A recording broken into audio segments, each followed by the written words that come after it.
On va voir dans ce cours, là, donc, consacré à la balance des blancs, l'intérêt de faire une balance des blancs manuelle. Donc au lieu d'avoir une balance des blancs automatique, comme là ici on peut voir, même en automatique, on a une dominante jaune sur ce mur blanc, dû à les lampes à incandescence, les ampoules classiques qu'on a chez soi. Pas les ampoules en basse consommation, mais les ampoules classiques. Ici, même en extérieur, là sur cette cascade, on peut voir aussi une dominante jaune alors qu'on est aussi en white balance, donc en balance des blancs auto. Et ici, sur cette dernière photo, on peut voir une dominante verte qui est due au néon, donc les tubes néons classiques. Donc on va voir qu'il peut y avoir effectivement différents types de couleurs qui vont dominer.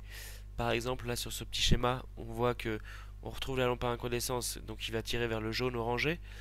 Et après, en fonction de la lumière de la journée, le lever et le coucher du soleil, c'est vers le jaune orangé aussi. Le matin et l'après-midi, on est sur du jaune. Et, euh, et la lumière moyenne à midi, c'est celle qui est la plus neutre, qui est équivalent aussi au flash. Donc voilà. Et on a aussi, donc là c'est pas sur le schéma, mais on a aussi le tube fluo qui est là donne une dominante verte. Donc voilà. Et on va voir pourquoi c'est important de bien avoir un bon réglage de balance des blancs manuels. Donc avec des exemples. Donc on va voir un petit peu ce qu'il faut faire pour les réglages sur l'appareil pour la balance des blancs. Donc sur les Nikon D700, mais bon à peu près sur tous les appareils, on appuie donc sur White Balance et avec la petite molette de devant, on va pouvoir gérer les différents types de balance des blancs. On a donc au niveau des réglages, on a balance des blancs A, white balance A, donc balance des blancs automatique, l'appareil gère tout seul. On a la petite loupiote, c'est l'ampoule à incandescence classique qu'on trouve chez nous, qui a une dominante jaune, comme on a vu sur la photo au départ. Qu'est-ce qu'on retrouve? On retrouve aussi le néon, le tube néon, qu'on dit tube fluo aussi, qui a une dominante verte. Ici, après, on a le petit soleil, donc ça c'est en beau temps.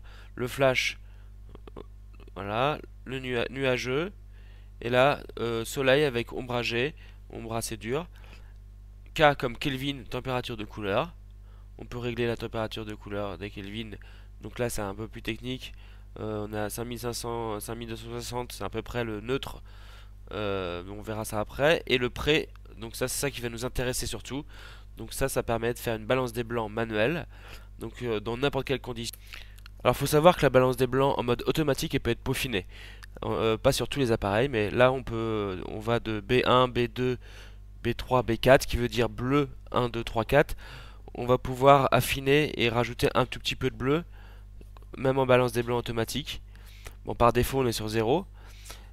Et on va pouvoir aussi à l'inverse rajouter un peu d'ambre. Ils appellent ça ambre chez Nikon, mais bon, on va dire jaune, c'est pareil.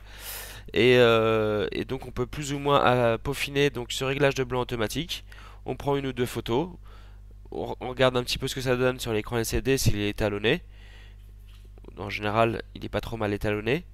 Et là, on va pouvoir un petit peu peaufiner les réglages, soit en ajoutant du bleu, soit en ajoutant un peu d'ambre. Pour le réglage en balance des blancs manuels, donc on se met en manuel, en pré, ici, voilà, en appuyant white balance. On appuie sur white balance longtemps, on a le pré qui clignote. Dans ce cas-là, on va viser un blanc, une feuille blanche, ce que vous voulez, quelque chose de blanc. Good, ça veut dire que là, ça y est, c'est enregistré en balance des blancs manuels. On peut aussi configurer la balance des blancs par le menu en face sur l'écran LCD. On va dans menu balance des blancs, pré-réglage manuel. Et là on retrouve nos différents réglages manuels, il y en a 5. Ça peut être très utile lorsqu'on est par exemple on fait des photos à l'extérieur et à l'intérieur dans la même journée. On peut avoir un réglage D1 pour l'intérieur par exemple et un réglage D2 pour l'extérieur. Pour revenir à nos images de début, ici on avait une dominante jaune due aux lampes incandescentes. On était en balance des blancs automatique. Et donc là on voit qu'en balance des blancs manuels, on a le mur, il est beaucoup plus neutre. On tire vers le gris, blanc-gris. Donc là on a quelque chose de vraiment propre. Donc là on voit le avant et le après, donc c'est assez flagrant. Ici on avait notre dominante verte qu'on voyait peut-être pas forcément comme ça à prime abord. Là on était en automatique et l'appareil gère pas très bien. Et là en mode manuel, voilà, on voit qu'on est beaucoup plus neutre. Après, pour des questions de goût, on peut préférer effectivement celle qui a une dominante verte pour un effet de style. Mais on va s'apercevoir que c'est mieux de travailler de toute façon avec une balance des blancs manuelle. Et après, on peut jouer sur Photoshop et rajouter des couleurs si on veut. Pour illustrer ce que je viens de dire, donc là, sur cette image qu'on avait vue au début aussi, il y a une dominante jaune. On va dire que voilà, il y a une dominante jaune, on a que ça dans la boîte, dans l'appareil photo, on a que cette image. On va essayer de la corriger sur Photoshop. Donc, comme on est trop jaune sur l'image, quand on a trop de jaune, il faut rajouter du bleu. Car le jaune, quand on voit là sur le cercle chromatique, le jaune c'est le complémentaire du bleu. Donc on a trop de jaune, on va rajouter sur Photoshop du bleu. On va pas voir la manipulation là, ça sera sur un d'autres cours spécifiques sur Photoshop. Donc en rajoutant du bleu, voilà ce qu'on a. On voit que l'eau elle est un peu bleu, violet. Donc c'est un peu le problème, c'est ce qu'on appelle une bascule des couleurs. On est soit jaune, soit bleu. On n'arrive pas à être neutre. Et voilà ici après là ce qu'on aurait obtenu si on avait fait une balance des blancs manuelle à la prise de vue. Donc là on voit que c'est plus neutre. Au niveau de l'eau c'est plus naturel. Donc là on voit avant donc correction de couleur après la prise de vue sur Photoshop et après là si on n'avait pas fait si on avait juste fait une balance des blancs manuelle dès le départ, on n'aurait pas eu de soucis. Donc voilà, c'est fini pour ce cours numéro 4 dédié à la balance des blancs manuelle, la balance des blancs au sens général.